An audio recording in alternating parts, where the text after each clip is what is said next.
Good day, everyone.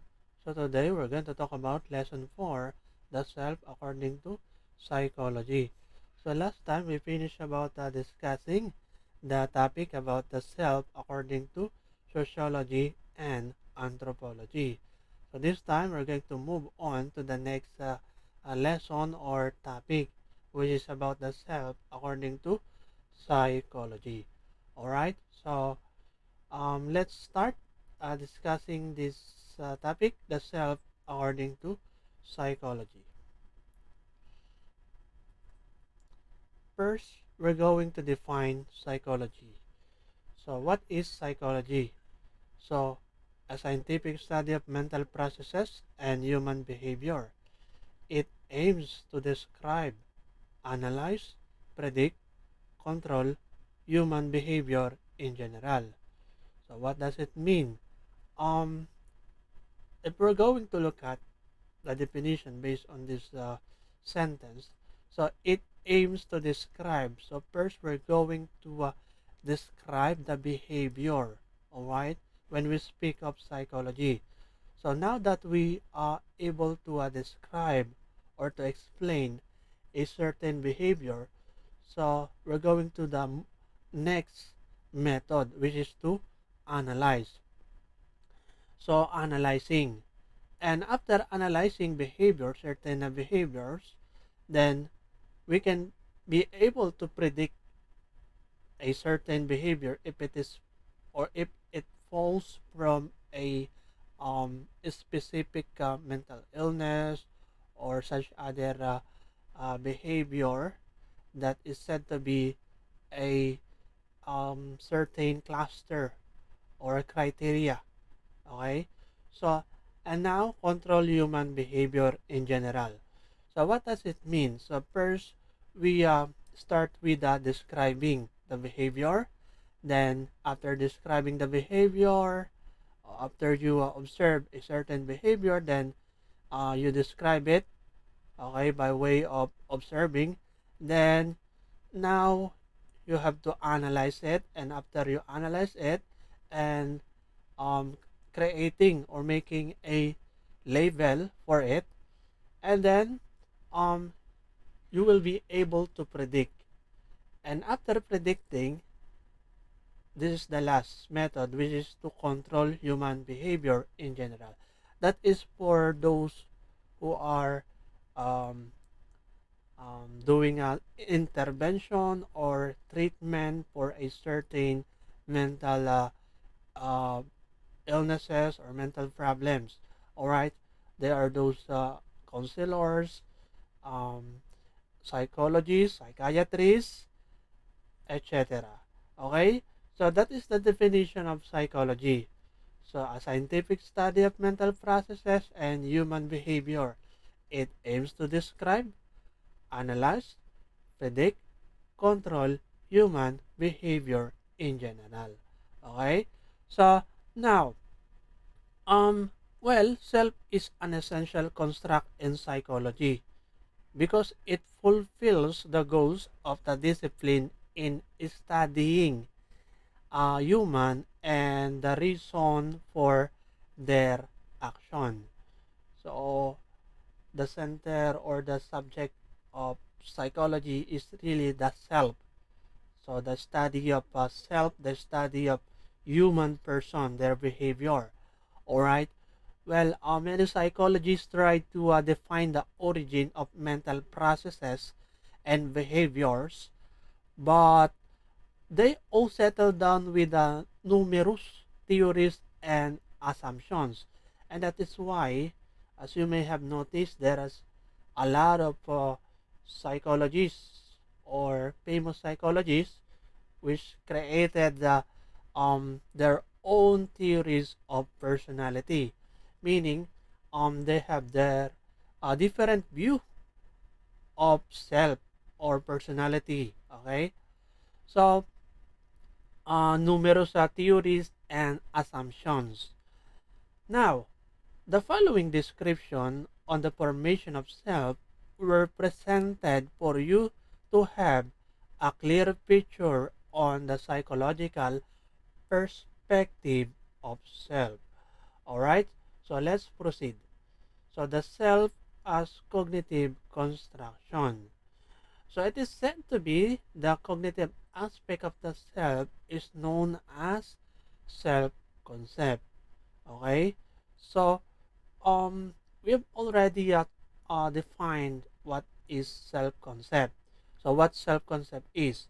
So for its simplest term or definition, we may or we can define it as it is what basically comes to your mind when you are asked about who you are. So now, self-concept is defined as self-knowledge, a cognitive structures that includes beliefs about personality traits, physical characteristics, abilities, values, goals, and roles, as well as the knowledge that an individual exists as individuals. So now, let's proceed. So according to the psychologist Dr. Bruce A. Bracken in 1992, there are 6 specific domains that are related to self-concept. These are, number 1, the social domain. So when we speak of social domain or the ability, it is the ability of the person to interact with others. Okay? The ability of the person to interact with others. Then the next one, we have the competence domains. So, competence domain, or it is a domain or the ability to meet the basic needs. So, when we speak of competence domain, so it tells about our basic needs in which um, in order for us to survive, all right, so let's say for example eating, drinking, so that's fall on this domain, the competence domains. So the ability to meet the basic needs, whereas the social domains, it is our ability to interact with others. Okay, now the affect domain, number 3. So when we speak of the affect domains, or it is our awareness of the emotional state. So, meaning it is related of course to our feelings. Okay? So our feelings, the affect domains. So how you describe your feelings right now, or how do you define, or how do you explain your mood, okay, in general, something like that. So it falls from the category of the affect domains, the affect domain or the awareness of the emotional state. All right, now next we have the physical domains. So this physical domain is actually somewhat related to the competence domains, because it talks about our something like our physical needs, but this time when we speak of physical domain, it actually define as, or the feelings about looks, define as the feelings about looks, health, physical condition, and overall appearance. Okay? So your outward appearance or your physical status or physical condition. Okay? That pertains to the physical domain. Whereas when we speak of competence domain, it talks about our physiological needs or basic needs. All right. So don't get confused about the differences between the two. All right. So now, let's proceed to the next, which is the academic domain. So in here, academic domain, or the success or failure in the school. So you are aware of how well you do in school. Okay, even if it is in the in online setup or online platform as compared to the face-to-face class. All right, so you are aware of your performance, okay, academically, academic domain, because we're talking about self-concept. Of course, it is your own perception of yourself. Self-concept, it is what basically comes to your mind when you are asked about who you are. So now let's move on to the next, which is the family domain. In here, family domain, or how well one function within family unit. Okay, So, how well one function within the family unit. Alright? So, I hope clear na sa inyo itong mga domain na ating nabanggit. Ano? So, I think let's proceed na agad sa next na ating tatalakayin, which is about nasa una about sa self-awareness. So, nakalagay dyan, ano, when we are aware of our self-concepts, this is also called self-awareness. So, magkatunog din halos, ano, di ba? So, kapag ka-aware ka sa self-concept mo daw, so, tinatawag siyang self-awareness. So, when we speak of self-awareness, it may be a positive or negative depending on the circumstances and our next course of action. So, ano bang tinutukoy dito na something negative or positive daw yung self-awareness? Ano nga ba yon? So, self-awareness can keep you from doing something dangerous. Ito para makarelate kayo. For example, exam kinabukasan. Ngayon, now that you have an awareness that tomorrow is an exam day or exam week, starting tomorrow. For example, now, ngayon napaisip ka, may tournament ka nga pala mamayang gabi sa ML, For example, naglalaro ka ng ML, tapos talagang talented ka when it comes to that particular game na kumbaga pambato ka sa inyong barangay or pambato ka sa inyong komunidad when it comes to that, So, ngayon, may tournament kayo mamayang gabi, exam kinabukasan. Ngayon, ang tinutukoy dito sa self-awareness na yun nga, nagkakaroon ka ng kamalayan kung ano ba yung ipaprioritize mo. Siyempre, mas mapapaisip ka na sasabihin mo sa sarili mo, kailangan i-prioritize ko ang pag-aaral ko kasi baka bumagsak ako kapag hindi ako nag-review kasi bukas examination day na. Bagaman mamayang gabi ay tournament, siguro pagpaliban ko muna. Or kung mag-tournament man ako, ay bilisan ko matapos at talagang mas ilaan ko yung oras ko sa pagre-review para sa exam kinabukasan. So, yan ang tinutukoy natin diyan, na self-awareness can keep you from doing something dangerous. Aware ka sa iyong sarili, Aware ka sa, yun nga, different part ng self-concept mo, So, when it comes to that. Now, in other instances, self-awareness can be too much that we are concerned about being observed and criticized by others, also known as self-consciousness. Ito na yung mga pagkakataon sa ibang banda na nakakaranas ka ng self-consciousness. When we speak of self-consciousness, na para bang you feel feel negative, negative emotion, negative feelings, negative thinking. That is because pinapakita dyan na para bang independent ka of how others think of you. Diyan na pumapasok yung self-consciousness. Okay? Sige, bigyan natin ng linaw.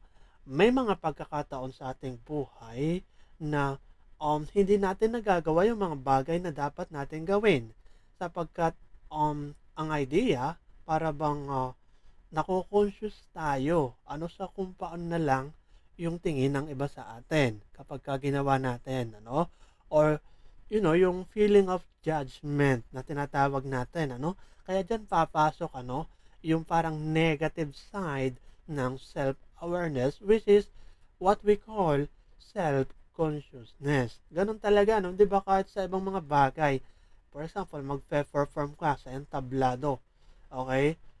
So, pag nako-conscious ka, ang hirap makapag-concentrate. Natatalo ka ng negative emotion. Same as life sa ibang mga bagay, yung mga goal mo sa buhay or mga pagnanais mong ma-attain in life, kumbaga. So, minsan naapektuhan nga tayo na ano na lamang ang iisipin ng iba. So, what ifs? Diyan pumapasok yung self-consciousness. So, para bang yun nga, dependent tayo sa kung ano yung iniisip ng iba sa atin. That is why, hindi tayo nakakagawa ng mga bagay na dapat natin gawin. Kasi, Yun nga, dahil isipin natin kung baka ma-judge tayo. Okay? So, yan pumapasok yung negative side or kapag too much na yung self-awareness. We are concerned about being observed and criticized by others. Okay? So, I hope clear na sa inyo yan. Maganda yan na ating piliwanag para talagang mag-connecta sa ating real life situation. Okay?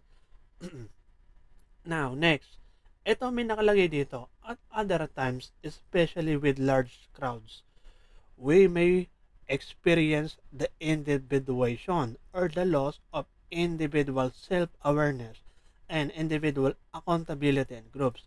So dito sa individuation or the individuation na tinatawag natin, diyan pumapasok yung para bang nasa ibang group ka. For example, kasali ka sa, let's say for example, fraternity.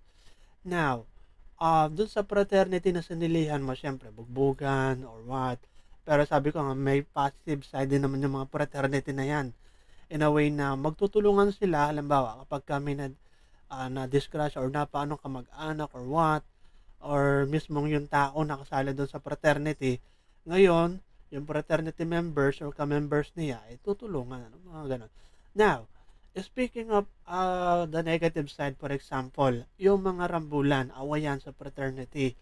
So, kumbaga, ikaw personally, hindi ka naman nakikipag-away, hindi ka naman nakikipagsuntukan.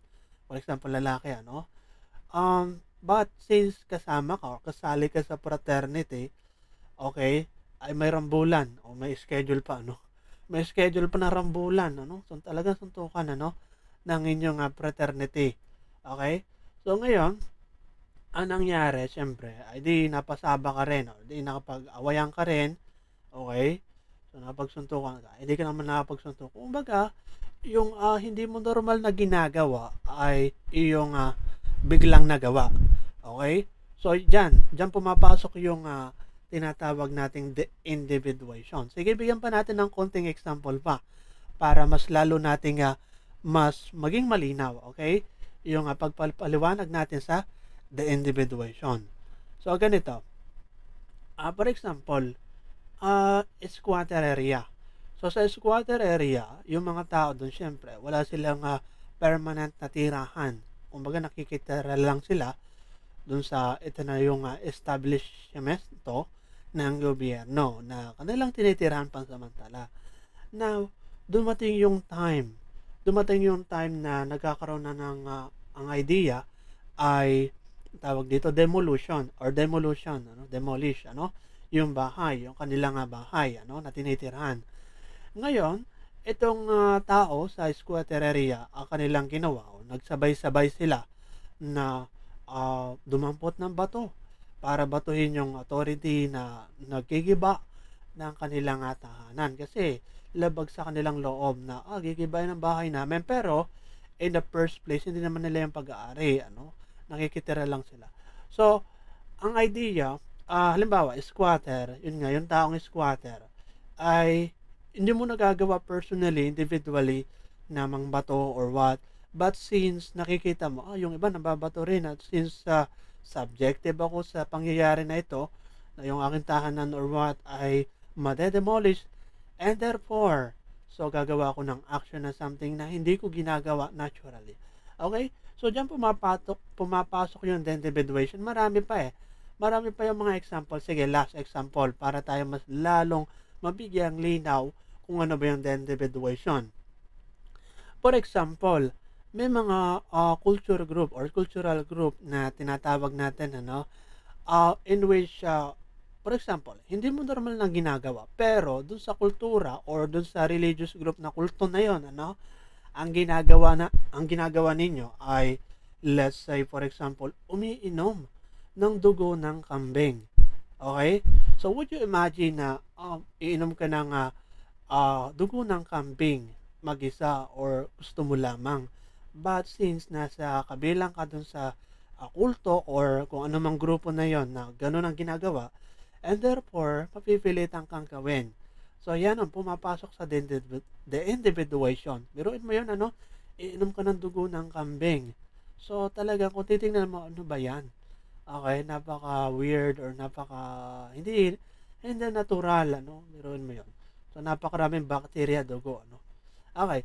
Anyway, so yan, pumapasok yun, the individuation. Sige, let's proceed to the next. Ngayon, may tinatawag tayong self-esteem. Okay, self-esteem. So, our group identity and self-awareness also has a great impact on our self-esteem. So, yung group identity daw natin na kabilang tayo sa isang certain group or what, and yung self-awareness natin also has a great impact on our self-esteem. When we speak of self-esteem, it is our confidence in or confidence in one's own worth or ability. So, tinatawag din ang self-esteem bilang self-worth. Okay? So, ito yung ang idea, yung kung paano mo tinitingnan ang iyong sarili in terms of your halaga. Okay? Kung gaano kahalaga.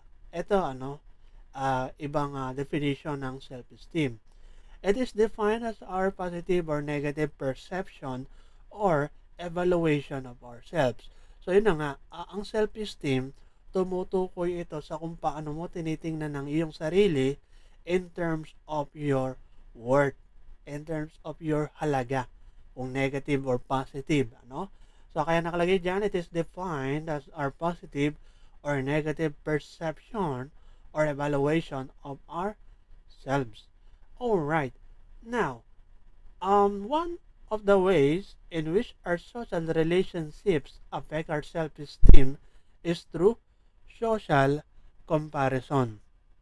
So, through social comparison daw, ano, na yung ating social relationship, okay, affects our self-esteem through social comparison. So, dyan napapatak yung tinatawag natin na downward social comparison and upward social comparison. So, nakalagay dyan sa downward social comparison, is the more common type of comparing ourselves with others by comparing ourselves with those who are worse than of us. So, sige, let's proceed muna sa next, yung upward. So, para ma-differentiate natin in terms of their definition, okay? So, the upward social comparison, which is comparing ourselves with those who are of better than us. So, dito, una muna sa downward social comparison. So, yun daw yung pinaka-common, more common type of comparing ourselves with others by comparing ourselves with those who are worse off than us. So, dito sa downward social comparison na tinutukoy natin, dito pinapakita yun nga, kinukumpara mo yung iyong sarili sa ibang tao na mas mababa sa iyo. So, well, dito sa ating social comparison na tinatawag, according to social comparison theory, we learn about ourselves, the appropriateness of our behaviors, as well as our social status, by comparing aspect of ourselves with other people. Ito na nga, yung tinatawag natin na dalawa, downward at upward social comparison. Sige, ulitin lang natin yung definition ng downward social comparison. So, downward social comparison is the more common type of comparing ourselves with others by comparing ourselves with those who are worse off than us. Dito, tumutukoy nga, kagaya ng sabi ko, ay kinukumpara mo yung sarili mo sa mga taong mas mababa sa iyo. So, ganon. So, by having the advantage, when we speak of, kung titingnan natin yung advantage ng downward social comparison, pumapatak ito na ito ay nagre-raise. We can raise our self-esteem. So, kapag downward social comparison, tumataas yung ating self-esteem or yung pagtingin natin ng ating sarili when we speak of our halaga.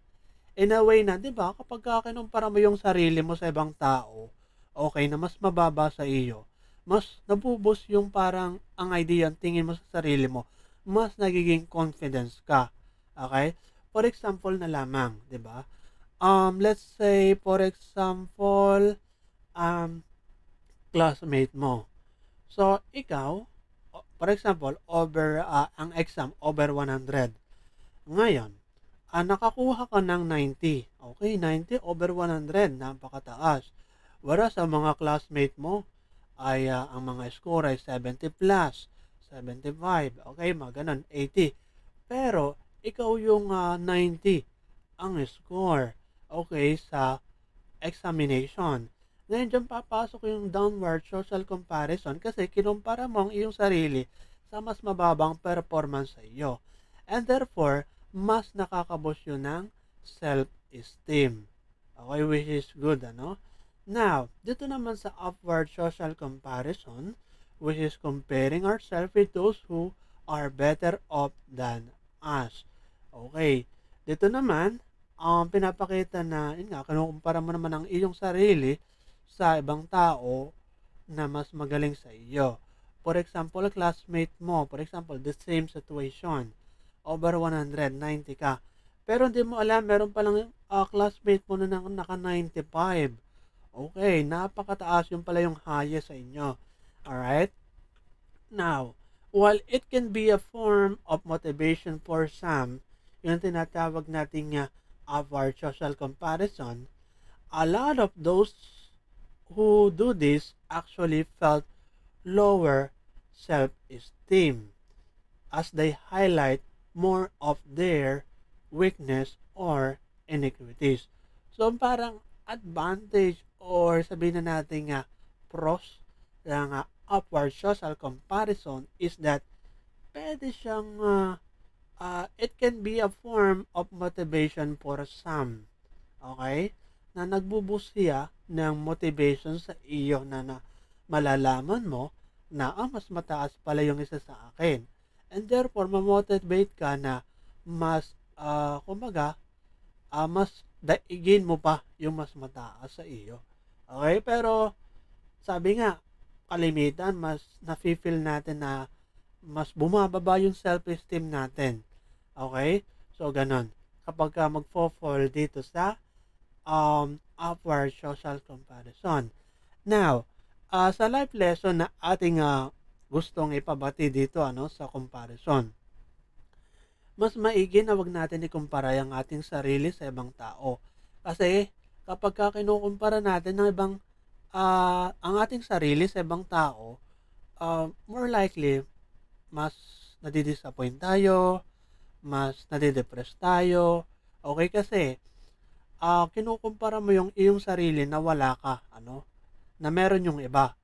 So, kumaga, i-appreciate mo, maging satisfied ka, sa kung ano yung meron ka. Kasi kung ikukumpara mo, yung iba, ibang tao sa iyo, hindi mo alam na napakaraming mas mababa sa iyo. Napakaraming mas hindi nakaka-attain ng iyong accomplishment right now. Kaya be thankful on what you have right now, Okay? Wag mo na lang. So, kumbaga ang lesson diyan, wag mo na lang ikumpara ang iyong sarili sa ibang tao. Kasi kalimitan diyan ikukumpara mo or magfo-fall dun sa upward social comparison na ikukumpara mo yung mga tao sa iyo na mas mataas, So, ganon, Kaya mas maganda, na wag na natin ikumpara ang ating sarili sa ibang tao. Mag-focus na lang tayo sa kung ano yung ating ginagawa. Okay? Sa kung ano yung ating accomplishment. Sabi ko nga, may kanya-kanya tayong timeline. Okay? May kanya-kanya tayong panahon kung kailan tayo mag-shine. Okay? Kung paano talaga tayong sabihin na natin, malabelan natin ang ating sarili na great. Okay? Na great accomplishment na ating na-attain. Okay? Or yung mga dreams or goals natin in our life ay na-accomplish na natin. May time para dyan. So, kumbaga, yung ngayon na ginagawa natin, kumbaga, stepping stones yan. Okay? Halimbawa, kayo, nag-aaral pa lamang sa ngayon. Okay? So, yan ang dapat nating ma-realize. Alright. So, I think let's proceed to the next. So, bago ko pala makalimutan, the objectives of this lesson is to analyze the psychological underpinnings that describe the self. Okay? To analyze the psychological underpinnings that describe the self. Okay, that is for our topic outcomes or learning objective for this particular lesson. Alright, so let's proceed to the next. So ano bang nakalagay dito sa next? Me, self, and the I self. Eto na naman tayo. So parang yung ang idea kay George Herbert Mead. But ito ay si William James. Pero ano ha? Sige, ito may difference siya siyempre naman. Okay? Yung concept niya ng me, self, and the I self. Sige, bago ang lahat, atin munang i-define or sabihin na natin bigyan natin ng linaw kung sino ba si William James. So, sino ba si William James? Si William James is a well-known figure in psychology who is a founder or who is considered as the founder of functionalism. He brought prominence to U.S. psychology through the publication of The Principles of Psychology on 1890 that made him more influential than his contemporaries in the field. Now, ipaliwanag natin. Una muna nakalagay dyan, functionalism. Siguro nag-caught sa inyong attention. Ano yung functionalism? Founder daw siya kasi ng functionalism si William James. So when we speak of functionalism, it is a general psychological approach that views mental life and behavior in terms of active adaptation to environmental challenges and opportunities. Meaning to say, pinapakita dito yung ating behavior, kung paano tayo sabihin na natin nakaka-adapt sa ating environment. So ayan, parang ganun talaga yung definition ng functionalism. Ngayon kung titingnan natin sa dictionary, Merriam-Webster Dictionary, yung definition ng functionalism, so nakasaad doon na in late 19th century or late 19th century to early 20th century, American School of Psychology concerned expectedly with how the mind function to adapt the individual to the environment. So, ganun talaga yung definition ng functionalism. So, kung paano tayo mag-a-adapt sa environment. Okay? So, yan. Sige, let's proceed to the next. Ngayon, ito na yung I and the me self. Ito'y kaibaha yung concept, but parang medyo the same yung idea kumpara kay George Herbert Mead. Alright, nakalagay dyan, So, ano ba nakalagay dyan? So, James made a clear distinction between ways of approaching the self, which is, ang una ay the knower, the pure or the I self.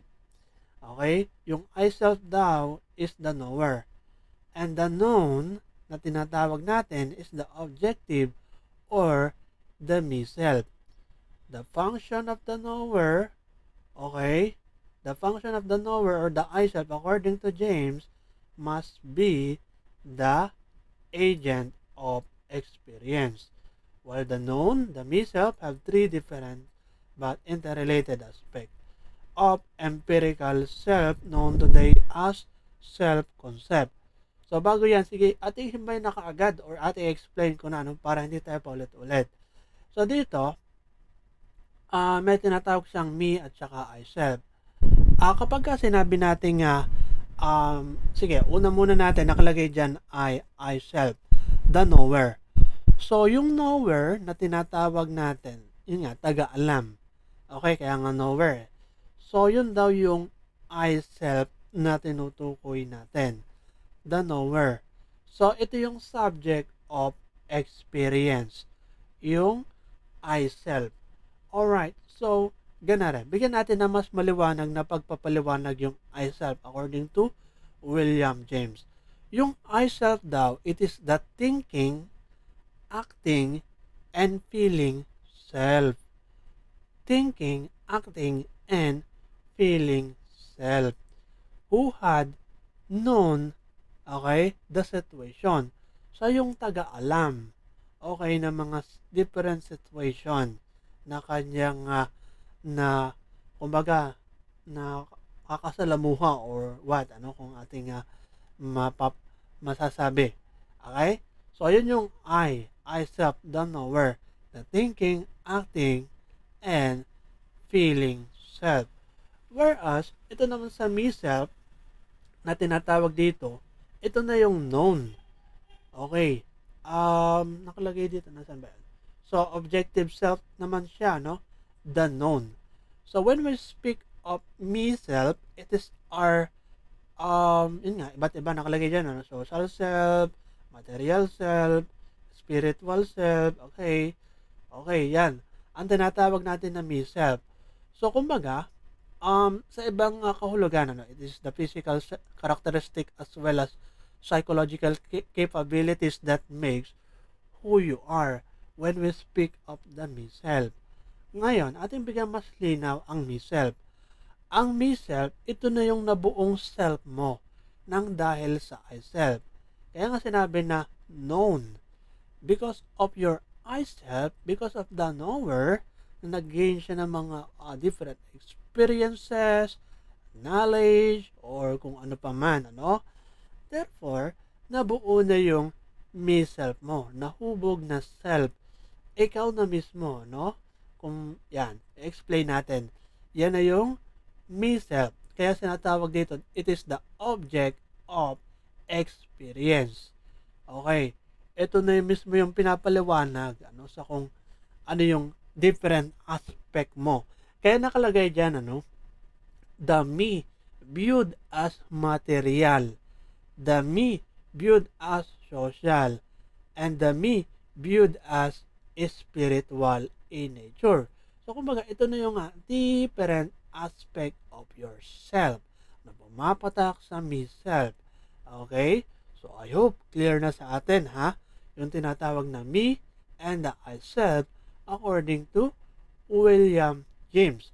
Now, nakalagay dyan, the material self is consists of everything an individual call uniquely as their own, such as body, family, home, or style of dress. Ito, ano, it speak about our materialistic, nature, kumbaga, material self. Okay? So, ayan. Nakapaloob yan sa me self, ha? On the other hand, social self refers to the recognition an individual get from other people. Dito sa tinatawag natin social self, ay it is, yun nga, kumbaga recognition na natatanggap mo sa ibang tao. Whereas a spiritual self refers to the individual, inner, or subjective being. When we speak of subjective being or inner being, tayo ay meron tayong kanya-kanyang pinipili, ano, na, for example, relihiyon, spiritual self. Okay? So, ayan na nga sinasabi natin diyan. Now, sige, let's proceed to the next at ating bilisan na. Baka tayo mapatagal dito, no? Kung aking babagalan, no? Yung pagsasalita. Sige, bilisan ko na. Now, let's proceed to the next. We have real self and the ideal self. So, ito naman ay kay Carl Rogers. So, sino ba si Carl Rogers? Una, i-define muna natin kung sino si Carl Rogers. Nakalagay dyan, Carl Rogers is best known as the founders of client-centered therapy and considered as one of the prominent humanistic or existential theories in personality. Okay, his therapy aimed to make the person achieve balance between their self-concept or the real self and ideal self. So, bago tayo dumako doon sa real self and ideal self, atukuyin muna natin kung sino ito si Carl Rogers. Ngayon, ganare, si Carl Rogers, nakalagay dyan, considered as one of the prominent humanistic or existentialist or existential theories in personality. Now, when we speak of humanistic or humanism, diba? Kung ating i-define, ano yung pagkakaiba? Humanism assume people are basically good. So, tumutukoy sa humanism na ang tao ay, ang nature niya ay mabuti. Whereas kapag sinabi naman natin existentialism, I have no inherent qualities. People are neither good or bad. Kumbaga, neutral lang, ano? Whereas ang humanism, nagpo-focus talaga na ang tao ay makakadevelop ng something na talagang siya ay mabuti, ano? So, something like that. Yun ang tumutukoy sa humanism. Ngayon, dalawa, no? Humanism at existentialism. Yan si Carl Roger, existentialist and humanist. Ngayon ganito, nakalagay dyan, yung kanyang theory na tinutukoy ay client-centered therapy. Ito naman, sige, bagyan lang natin na linaw, ano? Actually, tinatawag din ito na person-centered. So, it is a non-directive intervention because it believes that all people have the potential to solve their own problems. Meaning, meron kang kakayahan sa sarili mo na i-resolve ang iyong sariling problema. So, kumbaga, iterate, okay? Ang technique dito kay Carl Rogers, actually, one of my favorite yung kanyang therapy. Kasi pumapasok dyan yung empathy rin, mga positive, unconditional positive regard sa mga ganun kung aking re-recall ano yung in the past, yung kanyang concept about the self. Okay, now, going back, dito sa client-centered therapy or person-centered, kumbaga ang focus mo mismo yung client. Okay, sa kung paano niya mare-resolve yung kanyang problema in their own. Okay? Yan ang tumutukoy ng client-centered therapy. Alright, sige. Bago tayo magpakalawig or siguro, next na natin, ano? Baka tayo magpakalawig dyan masyado sa client-centered. Actually, mahabang usapin kasi yan, ano? Sige, dito na tayo sa real self and ideal self na tinutukoy natin. Nakalagay dyan, ano, sa real self, includes all those aspects of one's identity that are perceived in awareness. These are the things that are known to oneself, like the attributes that an individual possesses. Whereas ideal self is defined as one's view of self as one wishes to be. This contains all the aspiration or wishes of an individual for themselves. So, ganare, may tinutukoy tayo na real self and ideal self. So, nakasaad na rin dyan mismo yung real self, yung totoong tayo. Yung tinutukoy din dito yung actual self, who you are at the moment. Whereas kapag sinabi nating ideal self, it is who you want to be or who you want to become. Okay? So, ayan, kapag sinabi nating ideal self. Ngayon, i-connecta natin, ano? Pero bago ang lahat, bigyan lang natin ng konti pang linaw. Okay? Kung ano ba yung pagkakaiba ng dalawang ito. Alright. Sige. Dito kasi, ano, nakalagay dyan, nasa ibaba. A wide gap between the ideal self and the self-concept indicate incongruence and an unhealthy personality. So, ganare, ano? Psychologically healthy individuals perceive little discrepancy between their self-concept and what they ideally would like to be. Ganare, may mga pagkakataon sa ating buhay na kapag yung reality ay hindi nag-meet sa ating wants or yung kagustuhan natin, syempre naman, malulungkot tayo, madidisappoint tayo, mafe-feel natin yung agitation or yung mga different negative emotion. Kaya dyan, pumapasok yung, kumbaga, nagkakaroon ng incongruence, a wide gap between the ideal self and our real self indicate incongruence and an unhealthy personality. Ngayon, kapag hindi nagtugma yung real self natin sa ideal self, kagaya ng sabi ko, nafe-feel natin yung kalungkutan, yung disappointment, yung agitation, at different negative emotion na ating nararanasan. Kumbaga, ang idea diyan, di ba? For example, ikaw personally, meron ka mga kagustuhan na gustong maabot sa iyong buhay. Ngayon, kapag hindi ito nag-meet sa reality or hindi talagang natupad, talagang malulungkot ka. Kasi hindi nag-meet, okay? Nagkakaroon ng tinatawag natin na incongruence, okay? Hindi aligned yung reality sa iyong ideal self. Yung real self mo sa ideal self. Psychologically, healthy individuals perceive little discrepancy between their self-concept and what they ideally would like to be. So the lesson, ang masasabi ko dyan lesson, maging realistic tayo, no? Sa kung ano yung ginugusto or ninanais natin na ma-attain or maabot sa ating buhay. Okay? Para hindi tayo, sabihin na natin, malakas yung impact ng something na negative emotion na ating mararanasan. Okay? So, yun ang idea dyan na ating gustong maipabatid sa inyo. Okay? Life lesson din yan. Ano? Now, meron din tayong tinatawag na oath self. Oath. Okay? Oath to be, kumbaga. No? So, dito, kapag ka sinabi natin oath self is who you think you should be. Okay? Yung kailangan mong gawin. Okay? So, kung baga, kung i-differentiate natin itong tatlo, ang oath self, ito yung needs. Ang ideal self, ito yung wants. Ang real self, ito yung actual. Okay, actual. So, ganare, ano? For example, bigyan natin ng example, ano? So, kumbaga real time. Okay, yung pagkaka-example natin.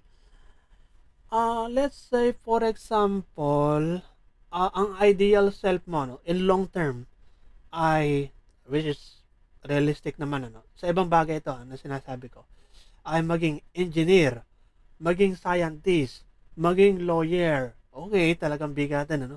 So, ang dami. So, yun ang mga gusto mo, ano? Yung ideal self mo na gusto mo ma-attain sa iyong life. So, yun ang tinatawag nating ideal self.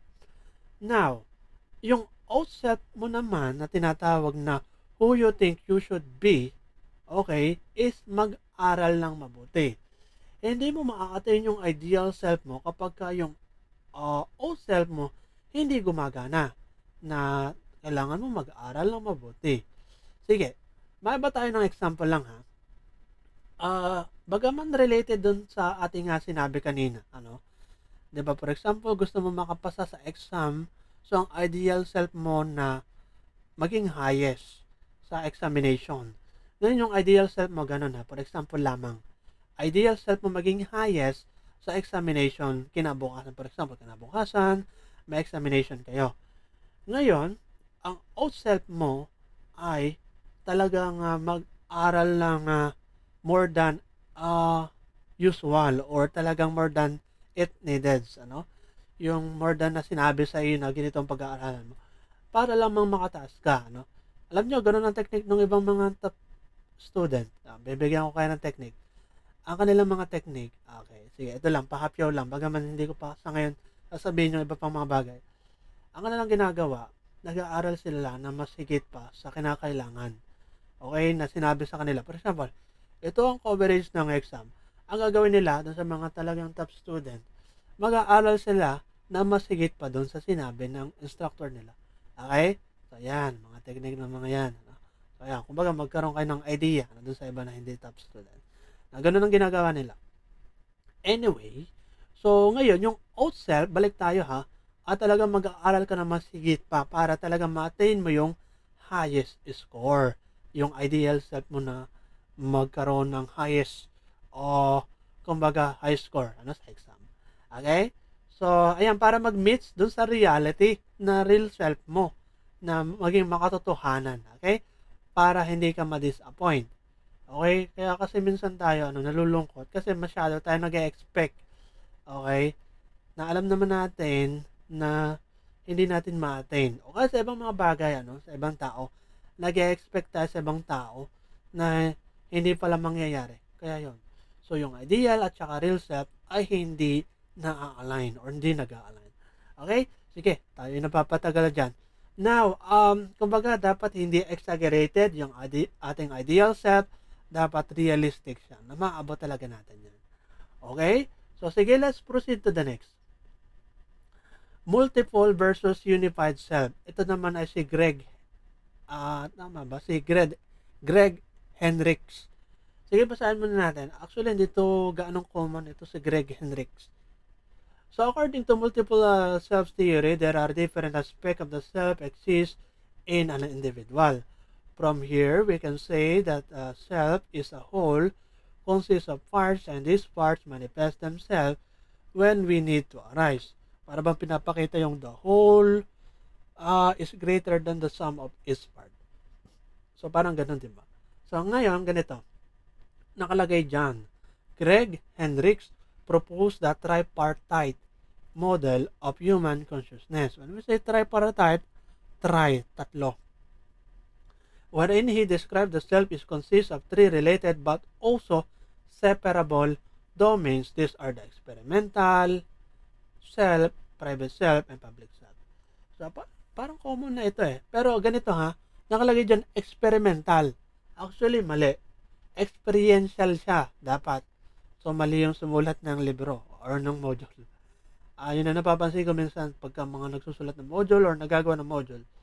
Kaya alam niyo ha, sige, saglit lang, singit ko lang. Alam niyo kapag ka nagbabasa ako ng modules na ngayon doon sa binigay sa amin na ituturo, siyempre, kumukuha ako ng ibang mga sources or resources, iba pa, para mas maganda yung ating takbo ng lesson. So, minsan kasi parang mas nakakalito pagka nasa module. Okay, tapos yung iba, scribal error or typographical error. Okay, so kaya tinatama natin. Anyway, tsaka yung ibang mga concept idea parang mali, kaya tinatama din natin. Okay, so yan, nangingialam sa module, Alright, now, going back. Ano ba yung tinatawag nating experiential? Nakalagay dyan, experiential self.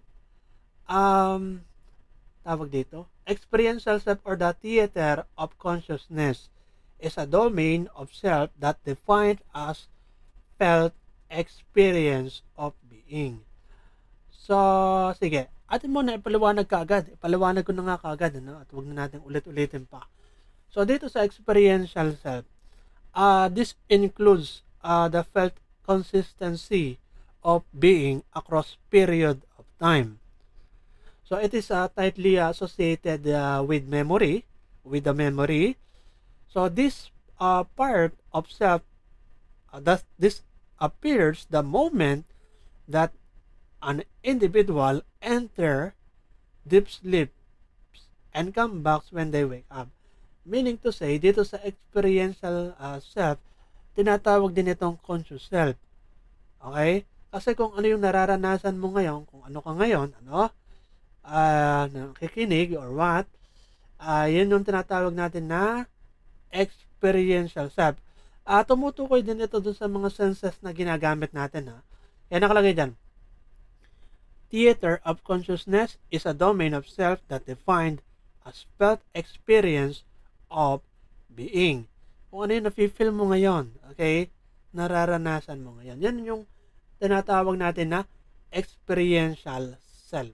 Okay?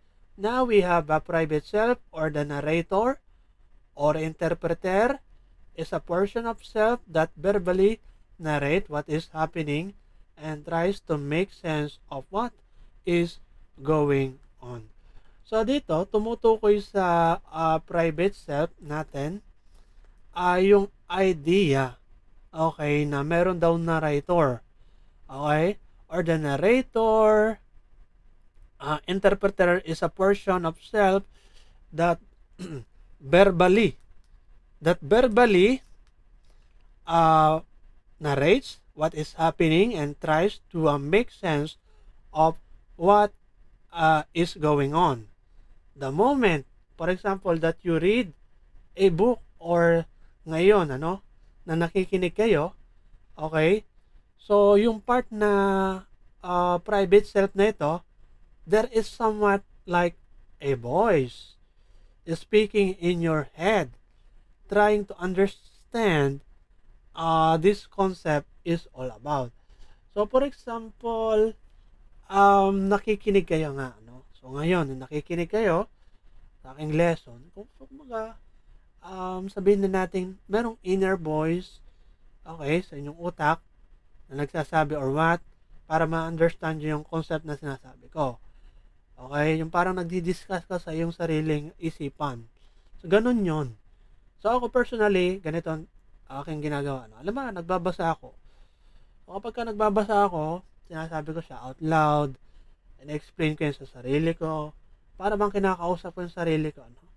Verbally talaga. Hindi, kumbaga, using my inner voice or mga ganun, diba? So, dyan pumapasok yung private self. Yun ang definition ni Gregg Henriques sa private self. Or the narrator, interpreter is a person of self that verbally narrates what is happening and tries to make sense of what is going on. Sige, next na tayo. Lastly, the public self or the persona, the domain of the self that an individual shows to the public, and this interacts on how others see an individual. Ito naman ay common na, no? Yung persona, yung public self, kung ano yung pinapakita natin sa ibang tao. Okay? Sinasabi din dito, na, for example, you and I are showing an experience together. So, for example, ako na nagsasalita, nagle-lecture. So, kumbaga, ako yung provider ng message. Kayo naman yung receiver. Ano? So, kumbaga, dyan pumapasok, yung public self in a way na nagkakaroon ng interaction. You and I showing an experience together. Okay? Yan ang magandang example. Bigla ko lang naisip, Yun lang. So, public self. Now, nakalagay dyan. Sige, basahin natin. Ito yung huling nakalagay diyan. Unified being is essentially connected to consciousness, awareness, and agency. A well-adjusted person is able to accept and understand the success and failure that they experience. They are those kinds of person who continually adjust, adapt, evolve, and survive as an individual with integrated, unified, multiple selves. Okay? Sige, let's proceed na agad sa next. Ito naman si Donald Winnicott was a pediatrician in London who studied psychoanalysis. Alam naman natin kapag sinabing psychoanalysis, ito yung ang focus ay unconscious mind. Tawag dito, ang pasimona ay si Sigmund Freud. So yan, in line with that, sina Melanie Klein, sumunod sa yapak sa idea ng psychoanalysis. Okay? So, Melanie Klein, a renowned personality theorist and one of the pioneers in object relations and development of personality in childhood. So, when we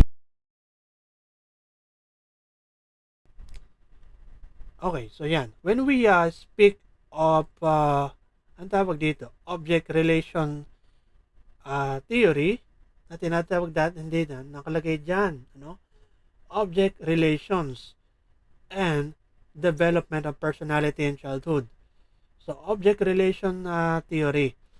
So, kapag sinasabi natin object relation theory, kumbaga, object relation theory mismo, under ng psychoanalysis. Okay? Na pinasimuno ni Melanie Klein yung idea ng object relation theory. So, kapag sinabing object relation theory, so it is the infant's relationships to his mother, more importance, okay, on consistent patterns of interrelationship or interpersonal relations. Okay?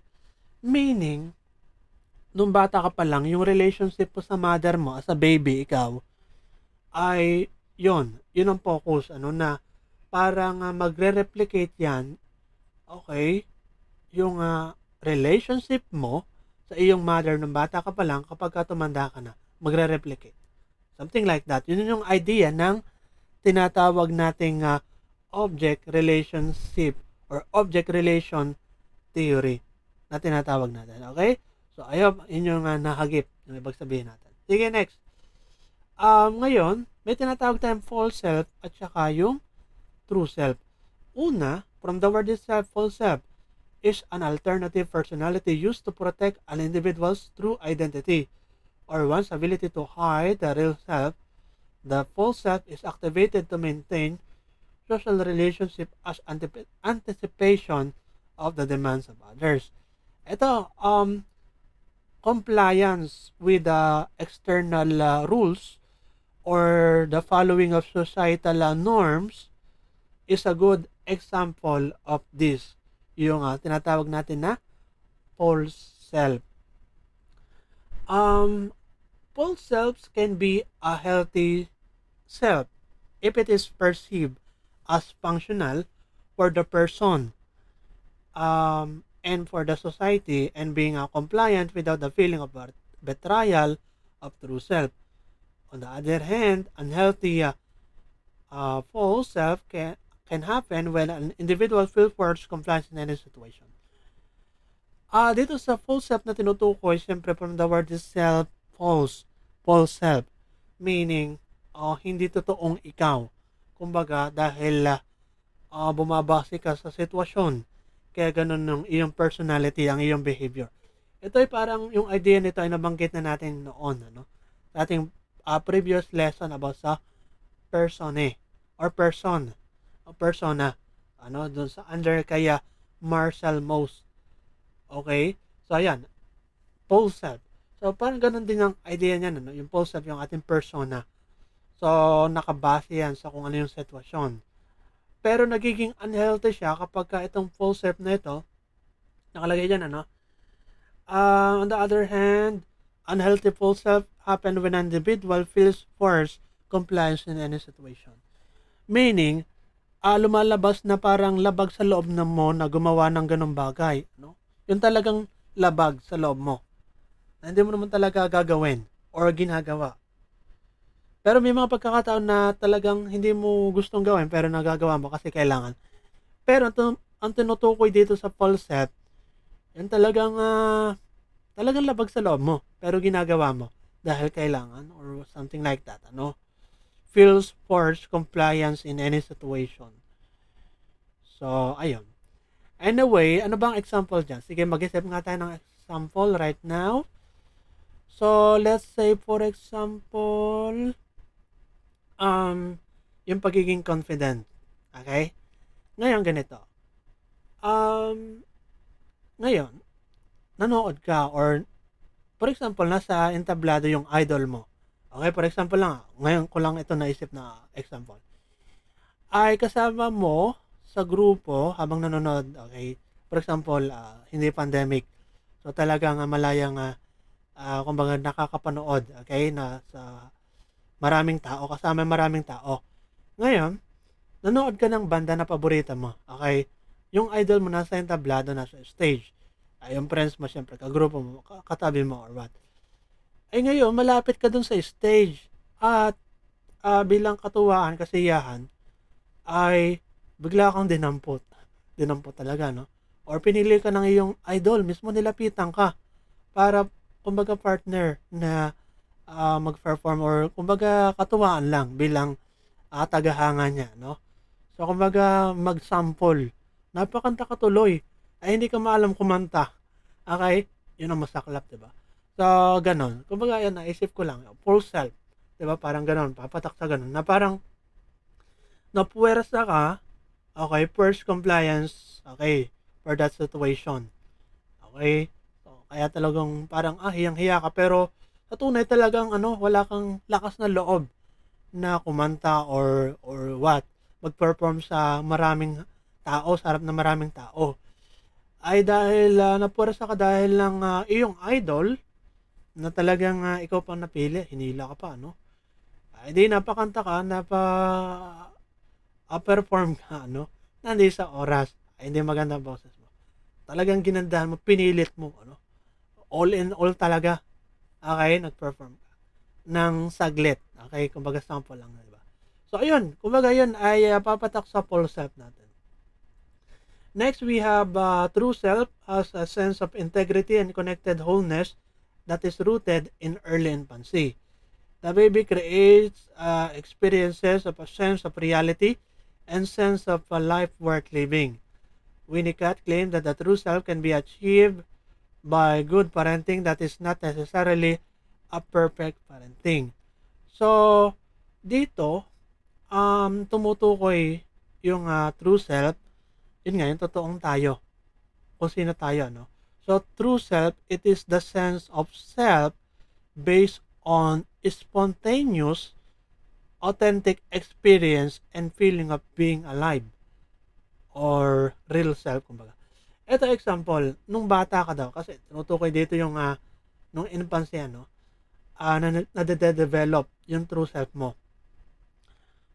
The baby reacted spontaneously based on his or based on our instinctual sense. Meaning, kapag yung baby, alam ba, nagugutom, siyempre, umiiyak. So, yun yung instinctual na reaction or instinctual sense. Yun yung true self niya. Kasi, alam nga namang gutom na gutom ka yung baby. Alam nga namang tumawa ka, ano? Okay? Weird. Okay. So, ang sinasabi natin yung true self, yung kung ano yung nararanasan mo, yun yung pinapakita mo. O kahit ngayon, kung ano yung nafe-feel mo, okay, yun yung sinasabi mo. Kung ano yung nakikita mo sa ibang tao, yun ang sinasabi mo. Ako personally, ganun, kung ano yung nakikita ko sa ibang tao, kung ano yung na-obserbahan ko sa ibang tao, kahit anumang posisyon na meron siya, sinasabi ko yan, Kumbaga talagang straightforward. Okay? So, ganun ang aking isa sa personality. So, anong tawag doon? Meron term doon yung outspoken yata ang tawag doon, di ba? Yung talagang kung ano nakikita mo, sinasabi mo. Okay?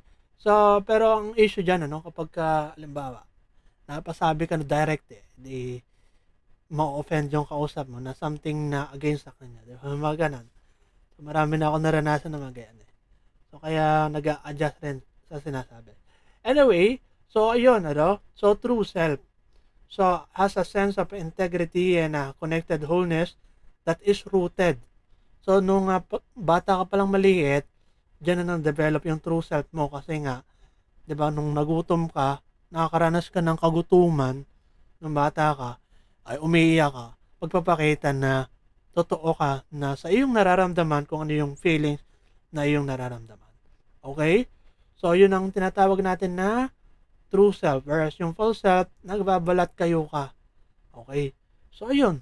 Yun lang naman, I think ang ating mabibigyan ng example sa bawat pagkakaiba ng false self at true self. So, inuulit natin yung false self can be healthy self if it is perceived as functional for the person and for the society and being compliant without the feeling of betrayal of true self. So, ayan, nagiging healthy lang siya.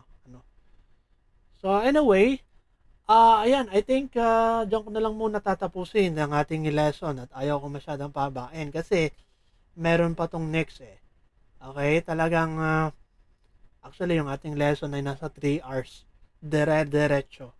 Okay, ito ay nasa 1 hour and 10 minutes na ito ating ngayon. And then next na lesson ay nasa 1 hour and 30 plus minutes. Something like that, So, kaya 3 hours dire-diretso ngayong week. So, mapipilitan ako talaga mag-lesson ng doble. Alright, so, ayan. Diyan nagtatapos ang ating lesson about the self according to psychology. I know na marami tayong napulot na panibagong lesson. Lalo na pupulutan natin ng aral, when we speak about na ito ay connected sa real life situation. Okay, talagang magagamit nyo yan, yung ating mga nabanggit kanina, kumbaga, realization para sa inyo, na magagamit natin sa real life situation. Okay? So, ayan lang, So, dyan nagtatapos ang ating lesson for this particular topic, the self, according to psychology. So, something interesting din ito, na ating napag-usapan din. At least, ay natapos natin sa isang upuan. Okay? Dire-diretso. So, hindi na natin kailangang putulin or what, i-cut sa ibang eksena or segment. Okay? So, ayan. Now, ang sunod nating lesson naman ay about sa Eastern and Western thought. Okay? So, atin kaagad na, kumbaga, sundan. Itong lesson na the self according to psychology na. Ang sunod nating lesson ay the self according to Eastern and Western thoughts. Okay? Kumbaga, isunod na natin kaagad yung lesson na ito. So, once again, dyan nagtatapos ang ating lesson sa The Self according to Psychology. So, God bless and have a nice day.